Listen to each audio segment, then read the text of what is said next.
lo pi na cha at za bol na pa amasa ta en pakai ipi vin ai mun tin gam tin chele la ya in sung mi leng gam to khom pi so pi chang even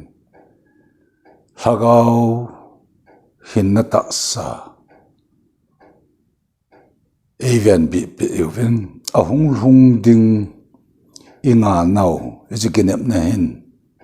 hin khu a ipakai Jesu Christa ami hu ing na a hu ing ho tun so nen na api ho hu ing dinga ani ve na a hung ding pa inga nau wa hi pha lo pi chan lo pi a pi ho le sei the le phung do the le lengam ke do ke zau the na pha hin lo in e ho hin to ga mul sun ti chu thi ham phat na ke ti chan ge ya thilupi phatlupi angai langa dong ngai the na a phung dinga zong lagau thing ki thupi na changa phung do jing thei na a thane na lung siat angai lo na e koi e som jigo avel pa patin thang va na hi ja tu ni dan ta pha na thupi ti de ham i tholai modiu chun thor kha zon bungli na chang som la thum som la li ti hi i phung do wen cha chun a thupi dang chu sevel kum le a bible mama chu ila da o pan chapa wa noi hu hing ding a hin so le ti chipa chu thupi eti di wachun koi hotin bible chang pathin kam sung su simma saute pathin apo amal hagau zal hin eho ama sunga I umuwa chule ama eho sunga a I heve pan chapa wa noi hu ing danga in sol hi ke hon kamuwa ka he tu sa wahi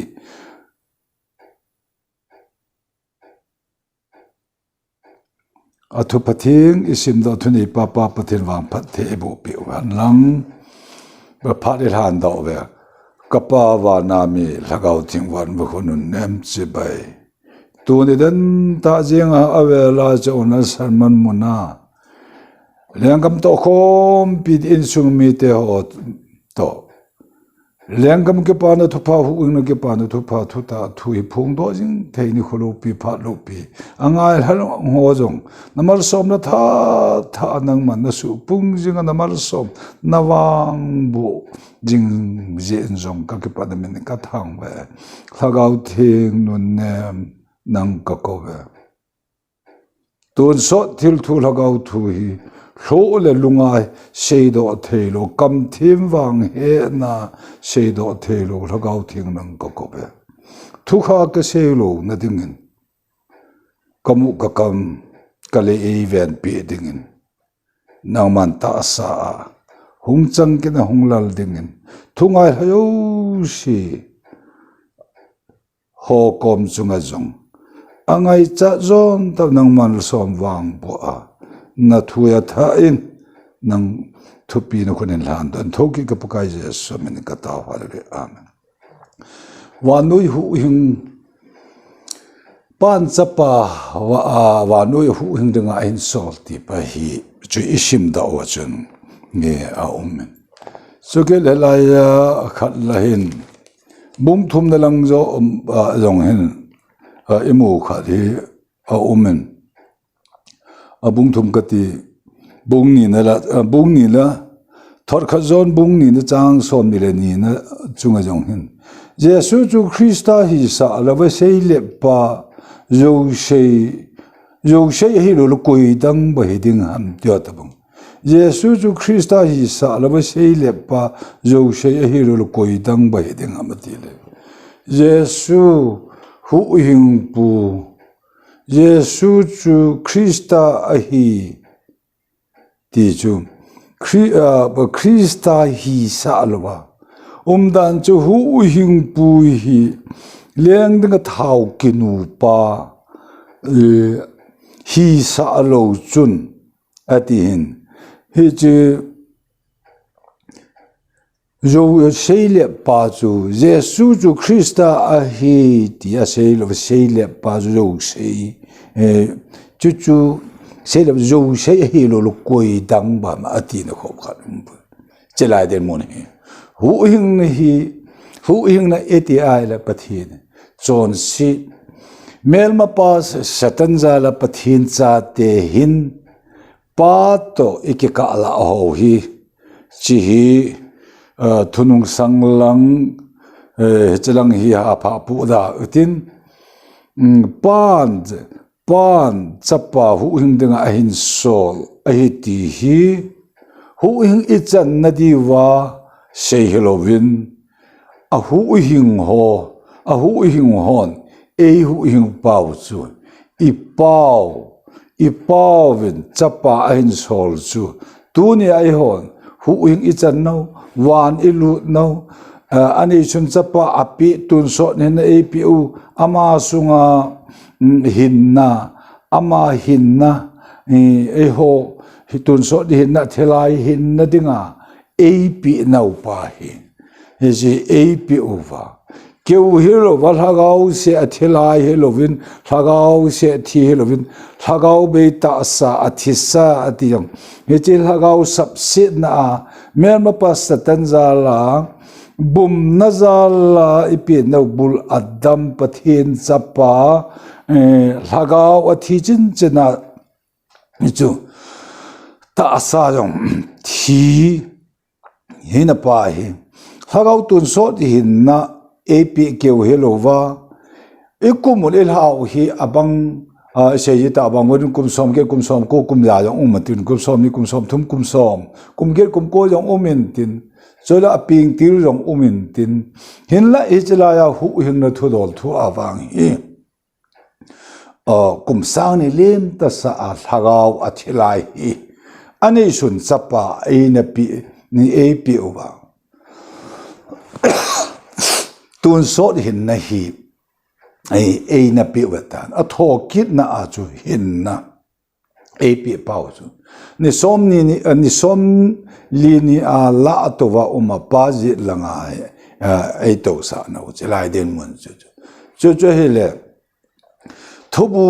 bible evna hi le nu oya ka kiji la ya jong kan la ya jong chu hi chi ka hagau thelai pai hu hing na pa thu chu kichi ta hai ki mun chura tu a nu oi a bible a bible hi pau sa a hi le nu oi sung ho jong chu so an hu hing atina chu hoila ham an hu hing ti chu hagau sai chu hagau etina upa pathin na ma lim banga asim edana pathin limlo athilai pa mena pa zala athiji thisa thi aviji athisa lai ta pa chu yeju pathin ho thei mala pathin ho thei yong lo chelai lagau thilai china chu wan a koina ta san chan mang tha tun so ingem le na nei the pathin chapa chang ha pi pa tin ma ke sei pa chu nichila ya ata san ko hele la ya nu oi sunga hu ping ho jo sen chin hu hu ke pa no tho pha tho ta thu thu hi chi lagau thing he tu sa na zala bo chu chi tun so pathin thilugo na to gon ta sa khat edisom thum na thuma pan chapa ahin so la hu hing na pa cham king ke ya eti no pa chu ihagaw hin ta saw amana ma tabanga asim ti pa chu amana ma tabanga pathin e holim bang sim ti pa chu lang theilang hin khu lim lo helovin hagaw pathin chu hagaw hedile pathin za ten hagaw pathin hu ati na pa che hagaw chu merma pa satan za la jela athilai pa edana no do da pa che hichelai hu hing na ngai cha ti pathin lam got sai la nga he ya de chu mit hi chun pathin wa choi thei poi ke ti chu pathin chu mi theo pathian hello mi hing ho pathian ama tun so thin na lhagau mi ama sunga pathian lhagau chen chil mi krista lhagau nei mi ho chahi na guru cha ho jo chun pa aba ama lhagau lo pa pathian lhagau ki thu a he pa ta ko thei chu hi chu adama lim ta sa adama ko na mo si ke ka ni chi lim ta sa lhagau tun so hin na lim ta sa thi ta sa ti chu a thi ti chu i sei jing ta bang pathian thu a thi ne ni thi dik ti hi chu ani na akilot ane ti pa chu ani na lang hi ja akhat na chu thupi apal ke chu thi na akilam to chu pathian thu hi ipal ke ting le pathian thu hi izop lo ting a he le satan hi ki zop thei be ti hi ke chungang ka he na chu wano ya kom lai den mon chu pathian thu hu hing na ke pa na thu pha e yo wa jesu chu krista a hi na sei le mi chu ku ama chu jo sei he lo koi dang ba ham ti na chu hi chu kejin kakama hello zo in kalhagau hu hing na kalhagau etina pa chilai din mon pa chu hu hing na hu pathin alung se zala hu hing na chu hu hing na pa chu ka ngai dau ka het lo hin hu pa chu ai la jesu chu krista hi poi kati a hi da hello zo in kalhagau hin khu adinga chu yo sei ka hin pa din mun hi chi za ar pathin jong chu ain sor cha pa ani sun cha pa wa noi hu hin dinga ain so na lai ta pa ka ta san lo lai ta pa chu pathin a zo ve ti na chu hi chi kalwala chu zo sei koi ham de hi chi a chu wa noi mel ma pa satani ka jok the ya kakama jong kakam ya ni na hi ja akhat na hi ka sung lung gila ko na setana lung hi ta san lal na ta san da na ai pathin ta san da na ai kani na pa lung hi setana man cha chu hung ga do pa chu ta salam ga galata bunga na chung chang pa thu do ta salam ga chu ipi ham ti chu zon than tul tha gelu yang se ne paklu sum phun kamza altor go nup sem da o mi se dem da du han se phun sin ho ti ho chu hoila hunga do ham ti chu aphunga ga he ya chu aphunga ga he ya aphung chu akibo do akilai do akitha taka aju aphana chu ga ji ti pa chu kem khu set la dunga che din rin mun pa atam lang din mun chu hin ho hi iwa na hi le aga lam ke thana aga lam chu ki lo ha a ki vui manga ki halwa ma a chu la phunga ga ya aphung chu ipiha aga pha tin kum khana ga pha chu hunga do ji na pa he chelai din mun chu hoila ya hungko nam ti chu ta san lo na akona hungko pathin mi hu hing na he chi thuta thui ta san lo ti chu zo a he ti na pa chu he chi ki sei na aga pathin mi hu hing na ane sun chapi su krista jeng jong pe atun so hin yong ki pi no hi jong ta san lo ti chu pathin a zo ve e hu hing pu ti na he chan ge chun i pi a bol da dham he chan ge ja he chi wa nu hin khu a ken jong so pi tam tan jong chen khu hela ya ipiam aga pa chu ken jong kan boi pi pa chu o hi ja chu hi chan ge ki bolta hi chan ge ki bola ju sa ke ne jo na than ke bola mi tha tur tha hi chan ge din mun ki bo chi wang wan ngam lu na the ta pu ye ti na pa hi chi hin khu lung ni kan ge ja lung hi kan pu ja wan ngam lu na pa lo me di rong alam pi ti ta nga tipa ti ka thu sei na ka sei ji ka sei mang thei lo ji chi lai den mun pa zo a chu chu la helang pa zo lo zo a pathin mi hu hing na pan chapa wa noi hu hing danga an so na ji thu ta ka ta san lo lunga ka lung hi ta san na phu dat na ding pa zo lung hi ta san la na ka ne ya he chu satanin ni satanin na to na ding zo a chu lung hi ka na man cha ka na pi a satan zo chun anaman cha thil pha ka bol gu na thil si zo ka bol ji chu su ka he ti na chu hi chu su ti na pa chu koi ham ti chu e lung hi ta sa pathin ta san na dinga ta san e pi ta san dinga lung pi pa chu ta san lo zo a satan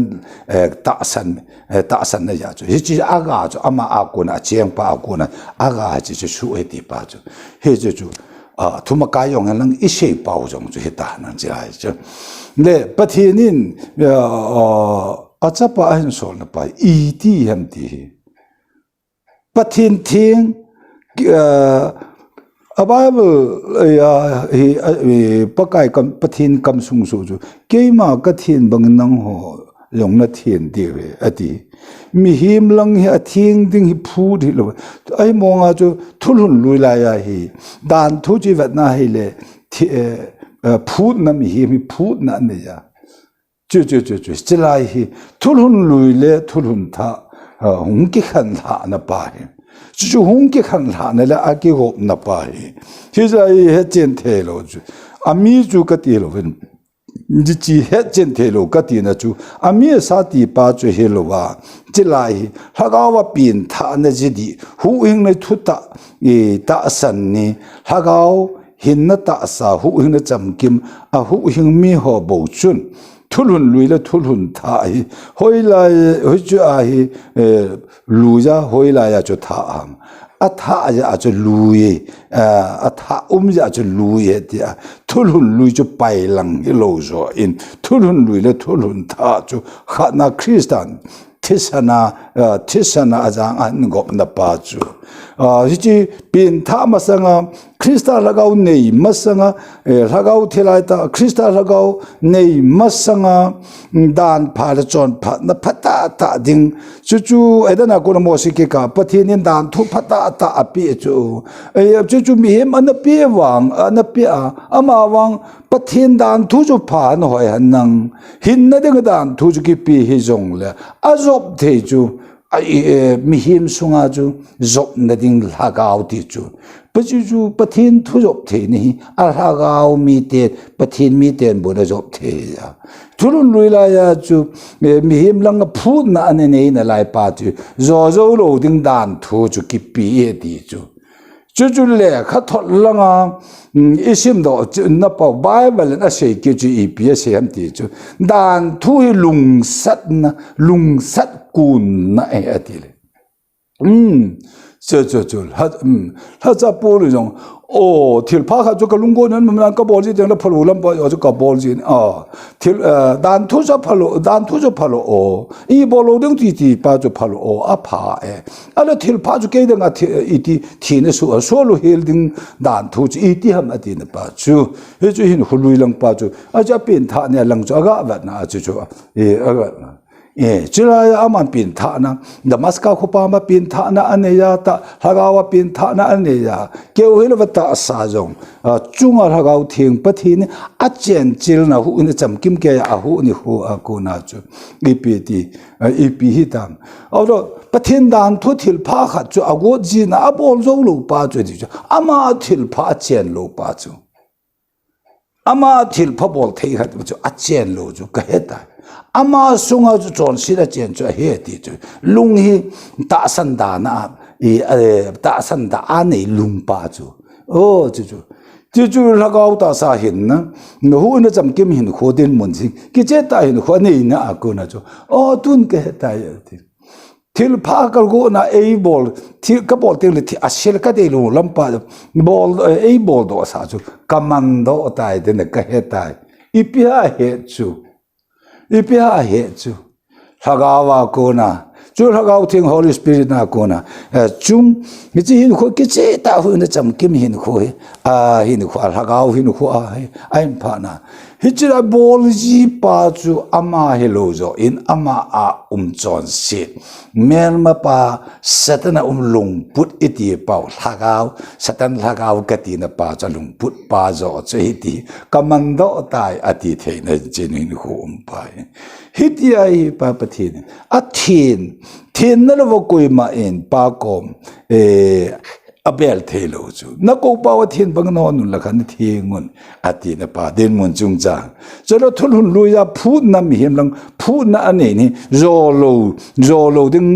dan thu ki pi he ti jo lung sat na ko na he ti na pa chlai ki ka lai pa pathin chu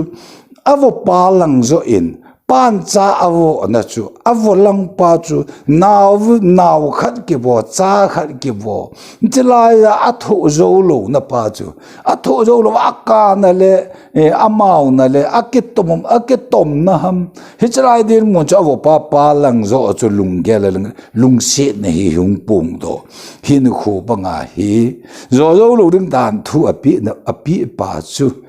api pa zo chu o dan thu le dan thu ka pi apa hin nai nei mala ka lung sat na phun do na a hi ti na dan thu pa a chu koi ma tun so hin na koi ma dan thu a hu hin na chang zo lo ding pathin thu pal ke he ti na ke vo na dan thu chu apal hin se pa na chu pan cha pa hin sol nei cho hi chon shit it yu pa pathin mun chu pa men ma pa setan chon nei le a chon nei lo wa setan hi le pathin ki ka la ki ti hi APAT di ha muthim le khuwa chu hin kho chu hi za Hiji muthim chu nu khuwa chu a ho na ipija a ho na a chon na le anun na a khan na chun shebe sa thing jung nung pa pathin anga hi ding thei lo yo ti tin mun chung chang Jihin hu hi ipije nam chila ya pathin dan thujo melma pasatan thu an na akona pathin dan thujo thelo kha cho umta a chu pa pathin na agaw sap tia ki seilai pa edana gul agaw sap kiti chu edana gul agaw sap numeinu agaw sap ma pasal pa agaw sap edana chu pasal pal hep na al halo zo numenu hep na al eti pa bible na sei na pa a chala chin khu hi hichai hu hing na ngai cha ki ti pa hi dan thu phata ta ki pi a cha je nga yong chu zo lo chu ipido ham chalai chu azop ding la azui na ding pa dan thu zop thei chu melma pasatan lagaw chen lung put chu ani nei mi chu ta je wa chelai ki ka la pa ya pa na vat pha na kum sang li dan thu a kai wa dan thu nong nai jagu wala akai hoya asoma te som asoma ai wa nga koi ma in chelai din mun chu ma jo vai sei chu mithi pathin chu mithi ho pathin helowa mi hing ho pathin mithi mi iti pa chu hing hitin taw hutin kai hutin ai pi thil pha bol hin khu hiong la crystal lagaw nei lo mi kiti hin khu chun thil pha bol kita ki sei chu pathin he pha ajong ai puye ti na pa chu rom le kha thora bible sei chu ipiti da ata san lo ho chu I ti taw di ham ati ho chu chlai din mun pa chun ke che ta le hi chlai phat lai ta la cha purin phat hin set phat din ati dan thu chi hin na ding a kipi hello zo pa dan thu chun lung sat ku na pa zo chu a phal hin se pha na chila ya hi satan cha chun pathin a hin zo ji lo zo pa chun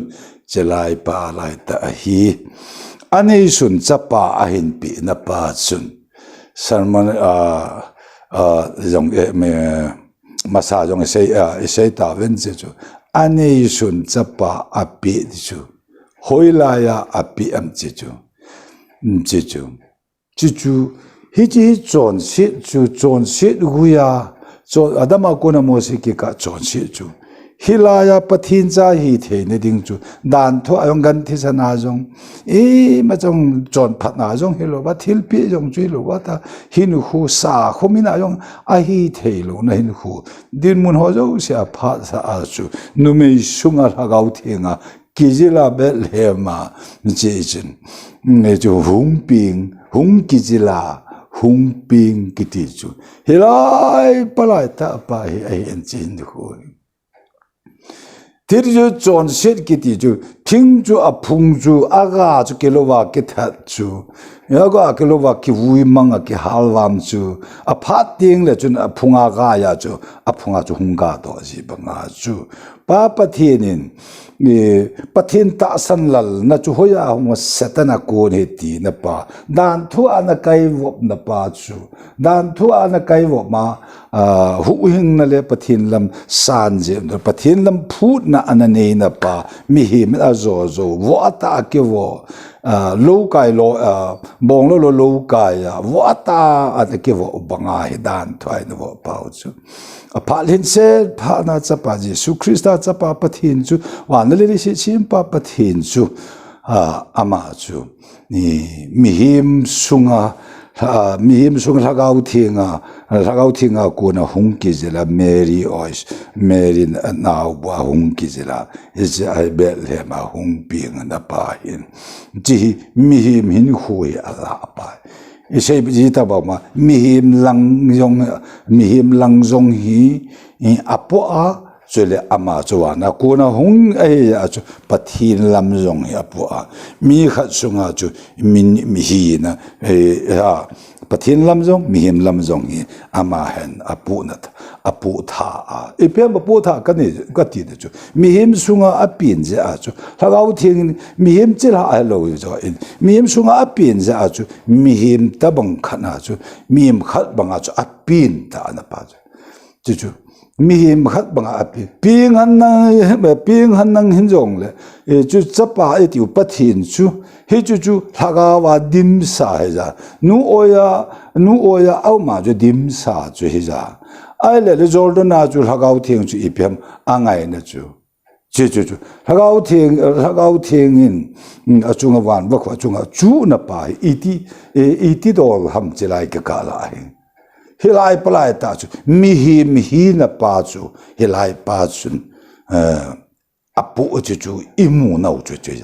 chu pathin hi na lai pa chu cham kim ke ya chu ani ya chu le mi him na lang pa chu mi him na lang pa chon si pa hi mi chu mi hing sunga ama chon si ilung sungu chon si ta san lal na pa pathin ta san lal na adama ko na mosiki ka ta san lal na lung hin hu e put pau hi chu sung mi him sunga chu hung pi nga chi agil dan chu a thu je dan hi a lo pi ana sat dan hi chi kam ho hi kamin lejin chi na le ho le lungin a sei to thelo holy spirit hagau the nga kuna kon lo ba ji thu hi hu hing na thu sei do thei chi yo mu lo thil thu ya mu thei lang a sei na ha cha ten ana phung jong le chel hagau mu the lo pathin mu the lo chi chin hu chu thu ju ana sei ba mina mu kha lo na aza kha lo ming lung thama lut kha lo ata san te de nga gam khe gam thu ki ti pa chalai chi hin hu he so pe de 네, 히트방 존 시주 이티몽 힌후 함주 니피볼라 반자 빠져 안솔 남 이티나 빠져 밈난 토요 시 아주 틸레 텔로 나 바문 중저 헤야 헤 dan thu pi pa ama chu dan thu chu pathin lung han na phun do na chu hi lung sat na phun do na chu hi le dan tu pathin lung sat na phun do na chu le chu bep chu hi dinga le chi a hi pan ani shun chapa an a chapa enjo dan thu a chu pi ke se thêm gao ko ma na ke se chu eped no me sunga no hung ping ding ti hi an ke se ma sa pa hi chu ama chu sap ama chu va noi thoi dam na ding pathin kel ngoi nu wen chon si pomang khu pathin kel ngoi no kiti kithat ta sa pathin kel ngoi no ti din mun hi chi thulhung achung anu chung pa chilai din mun pa hi le dan thu pi pa zo chu dan thu a hetalo zo in ama sunga chu thuta tun so hin na ap theina ri mi him lam hi apin mi him lam hi akop na pa mi him sunga apin na mi him langa I chon sit na pau lungput pa hi chon sit chu chon sit tha na dinga chu hi pathin chawa nui li sim pa a umlo sa chapa pathin chu hiama ti lo chun hu hing atang a hu hing zo thel ipiam a hu hing zo thelo chu chapa pathin chapa chu he chu chon si thoi dam na ding zo bong ho adam thelo bong ho in hagau nei thelo thisan iza nei thelo dan phara chon phat na in zong hagau nei thelo isai ji ta banga krista amaha umlu athisan so lo ti de chilai den mon chu a phat hin se phat di chilai ta ipakai jesu krista chon seguya a hung pin do chon seguya hung ping pa he chon seguya hung pinga chon su te he la cho ama he hung thi the na pa mi him lama a po se hi calvary a ki het be a chi rombung gup na chang gup na imi him lu yu iti na pa hi adamu akona mosi ke ka pi na satana lungput pa hi chu imi him lu yu atia pulin apin tha anong imi him lu atia hitamong mi him lui pa hi chon sin Christian Calvary Cross dan thu a hin na talu pa chu dan thu pi pa chu thi a dan thu a chu thinga ke khai sang ta pho chu gao sap changan ti na ho gao sap chan na pa pathin cha te ho cha hi thelo na satan cha ti a na pau diabol and kiti la lai ta a hu hing na la milung sin photo lai na pa pathin cha mong I hian aw lai na pa pathin milung sin ne so bete ho kai no hu a ka sei to thelo ka phun to thin tele hit ta bang hu hing na lo pi ki dang ta hi na sa mo le vin iti hu hing a yom ti ham ti mi him thu he lo pathin thu thagau thu ya na khanga za he na ke cha he lunga ngai dan pom dan a van lu na the yong lo chon sit a phanin ke phajong le pathin mi hu phat na van gam lut ki ti chun ejowa jesu chu krista hi sa lo yo sei a hi lo la atang ipi ati chu achi na la thip na he na a kisung a chon phat na kisung kha ami ka ho nai lo hi chu chun ni khat ni ting chi lai din mun ama a chu Echi chun a hu yo hing yo de ham chi lai chu chi hilo chi lai den mun chen chu hu hing na min dang lo ki ti chi lai ke ka la pa hin Calvary Cross chunga be people the Christmas up pi ni thei ki tin hu December som ni la nga se ni na ke tai mon Halloween sa la nga ke tha von phata ta bola ke ti pa in hu chu a hu hang iti di ham hin hu chu iza birthday bo set 25 December Hindustan mi hi wa Bharat mi hi wa chu som ni la nga yong ei pa wa ka ti lo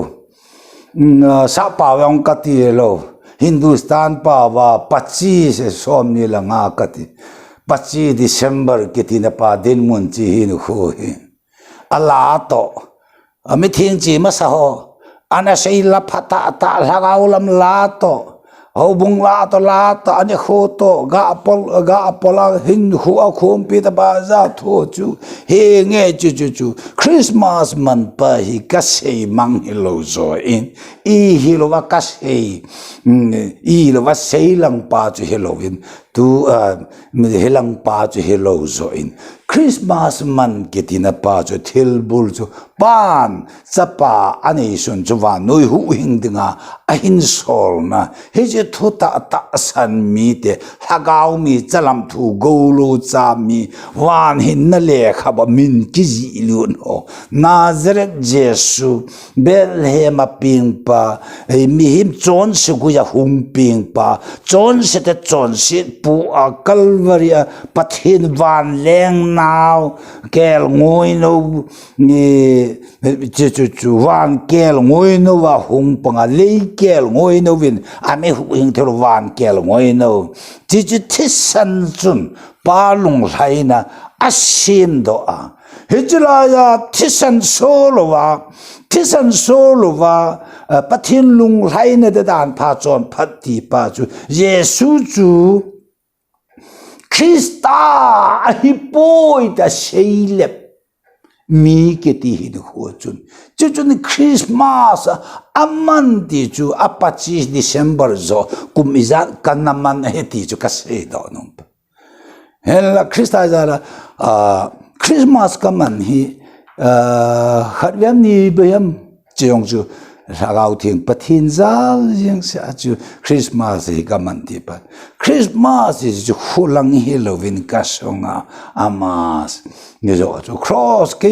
koi hile ke inga kanung ei ju nom za cross ke put han nang ka sei chim thelo che ka sei jing thudang ka sei lo chu ipiam a cross ke put han ati chu cross put ding ham ta cross ka hola put ding ka ti la ya a cross chu hoi lai ma ti pa chu cross chu ka hola ta pa ai Calvary edi som thum na ne ke het ba cross na put na o Calvary lugumun ti na lai pa chu Jerusalem kulpi kowe alhuuna tulaya atena amuna chi ho en chila dik sai lo le ham khana ke veji ho chilaya hu asoi nau pa ho nasatabe se jinga thi me piam thidang na ani pha na across ngai sang cross jong ke put zo talo ti across ngai sang ti ke e ngai sang so pete nang angai sang cross angai sang chulowa chutun so hinna api thelo ding heza avo na uzala lim na chula na satabe sa thisan lom chuchuna Bible pathin kam sung su Bible ase dim veil hai kil ha kang atia Krista thisan mun sagya kil hol ha dim veil lai kil ha kang a chutul goi banga chila hin khu ai athu na ho hin khu zala hejar Calvary cross at ki het be da pa hin khu lo pi ne pathin chang han nang le tuni a cross ki put han nang kanung zui han ti a cross chu hoi lai ya ma cross ki ti chu ipaka Yesu Krista zo chu alagau ton so hin na chu e pi wa hallelujah Christmas ei pe vata sa ji thu tai ta sa te thei pa yong lagau thengin Krista ta sa sim tha ki na alui chang se amangam tai ve na tha ti na pai Christ hil sim tha lagau theng pathin Christian thil sim tha ma hin kho ei khel do nau ta sa te thei pa jong hi lagau thengin hi Krista ta sa hi asim tha ki na ilhagaw hin na ta sao eho a hing hitalo zo in thi Krista to ki khan bia van noi dinga thi ilai ta pa va hi Krista to hin chai Krista ki vuja so ti a chu ta hi pathin ni chon sit na ho van noi chon sit van noi ati sei khutang sele so pite zo si chon sit he che van noi ati hi mi hi mati na pa hi he che van noi ati de lai ta pa chi hi nu ho hi a khet be a ki chu lai ta a vui manga avui mangte taute pathin lunga edana pathin lim lo chu pa pathin chapa Krista thesana hum kitte kina gel do kidna chon si sandu ja bu ban bana kaban sa ding ti as I chon sen ho bang hilo zo in chon sen ngai dam pa chapa pakai Jesu Krista na thesana pa lung thaina so da chu chu thesan so se ga so na al hagawal han the phana tunia ton so hin na Yesu sunga ton so hin na hagaw ti pau che e piwa keu hilo ta san ni wa hagaw thengin Holy Spirit in ita sau chung a chen chil na ni hagaw pathin hagaw a chen chil ta sa hagaw hi khana a chen chil la amal som na wang bu da than hagaw mi pathin mi a chalam thu go ro cha e hin tha kit na hit da bang hu hing na lo pi ki dang ta din mon chi hin hui chon sit ngai dam na chu thi a la ya ki vui ya pa chỉ mel mà pa satan de ngai thi no zalai ta pa pathin lung thai na che ta mu thima thi lai ta athi mi chon se da ma ko na mo se ki ka chon se le dunia nang ma chon se jong chu Krista athi ni a mu thi mi ti na pa chu chon se pathin na mu thei lo hallelujah chi mu thei lo Kadvetsa chon set bol khalo ta banga o pathin cha te pa pathin ed som thum lathuma hita bang hu ing na lo pi ki dang nang na ta sa chun ngai nang na loi ngai nang so pete lunga ngai dan pom dan pai lo lagau thu ya chu lagau theng sei lo ba chu koi man a chi na la thep na he na angai dan na pom dan a sei the lo la mi na mo kha lo na za kha lo mi lung thi ba lut kha lo ta san te ding gam khe gam thu hin khu chu lagau theng bo a sei ding lagau theng kai hoi mi te som mi te en bo chi thu chu sei ding a chu he chu atum ku ho en bo he chu ha cha ho chu an man cha cha na sei wa ha cha ta man cha ho som la ni ho jong chelang e ho la khat thoma ka se chim te lo a sur nung tu ni jan ge ya chi ho ya e mu chi wa chi ho ni mu chi wa chala a sur nung tu ni jan ge ja ipim thi na ho jong tho na ho jong gan the na ho jong e ma cha hong ngai tu lo ba ki chip na ta bang chapang thu ta bang khana ala owa mi thing ga man cha che ta pon bang sil ho koi ko hi wam ama ho ko hi wam tin kel ngoi no thi san za la lu tong ban tong tu ho hin ho ho pon bang sil ho mi thing te to phat man ta an ki se ho hin ho alo pi da ni sin ho ga mo le je lai chum Helaya ne thom ni kiti chin ho ni thom ni a hi e pi ti dam chalai pan chapa cho wa noi hu hing dinga ein so lai ta pa chu I ti hu hinga ne thom ni pan chapa chu thi ma chana I bolin ke chon sit nang chon sit apu ji a chu tu ne apathin hi ne chalaya chu hung ki siap khanding apat aman mi hem cha pati nang achua ke ei chua ke chon se hi ke chon se ni simin ati ja chu pa langa chalai ta pai pa pathin alung oi phana o tu nei yesu chu krista hi ti seilep ati chu chalai ka kala chu ga se nom chu July palatini thum ahung hin ta apa patin thi ma chana July aman jesun ap ul hagau tun so ama hin na hagau tun so ni na chun akai thau na ke ti thok ke na chung chang pa thu dol thu hi thu seilam hin chi thei angai na pa khat hi ke ya kon tabang ke loi tabang hin pathin za le leng gam na tong lagao thu phu do phu hon chelai den mun chung chang he che ding khat chu athi a thok na ga thowa ami chon se khela cha pa thi a cha pa pathin thi a athi pa chu krista athona ga ke thau ti pa hi hu hing na thu hi ki chi lo sei chi lo chi ki pal na mi ki pal na hagau lam den mun hin ko mi lam vai na sei do thei na a umeti na pa den mun khat in khu chu ami asalang zu ka se pun kan sung mi te ho chelaya lengam to khom pi te chang chelaya ni thum ni a chu mi chon si kai thau ta lo zo in chon si na nei lo pau I hin hu thau ta sa krista ta savan ta sa hagawa akai thowa ejeju ama tho kitna aman epiu tun so ni na pa ko makha alhan hagau chuto a heji ni zang gop na ne ya chi a akai tho tha hallelujah akai tho na mi chon se kai tho ta lovin chon se na nei lo chon se che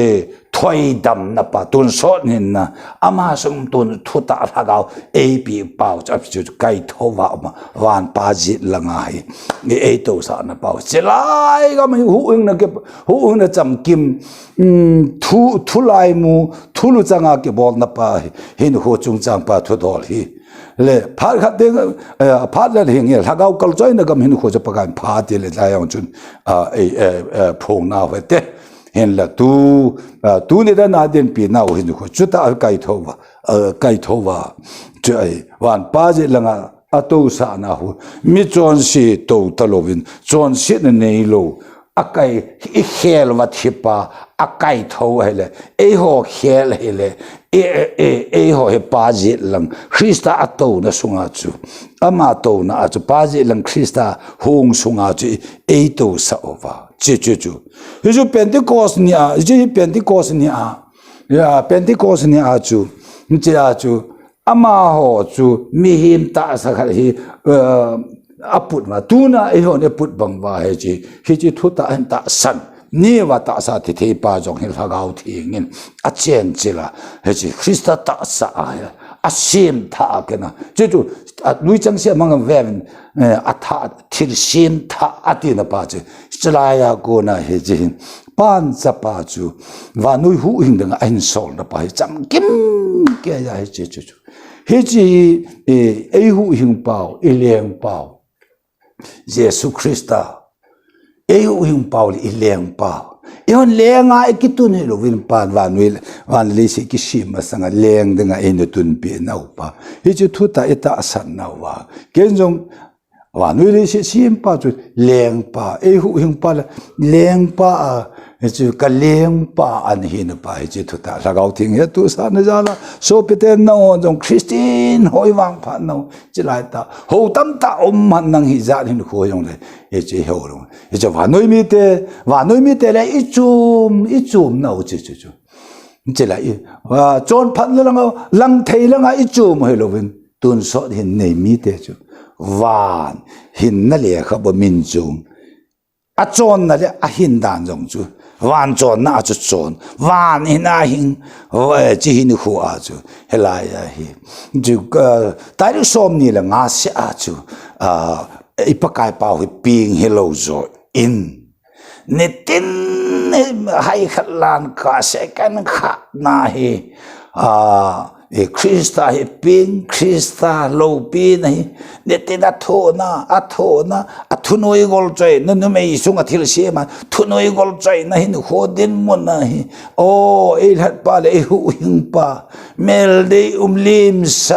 limsa hi wa chai dinga lom thang wa dinga lom tu chungin ma wa thil hin hu in so pe te ho in sung ke kai ke khai na amen tin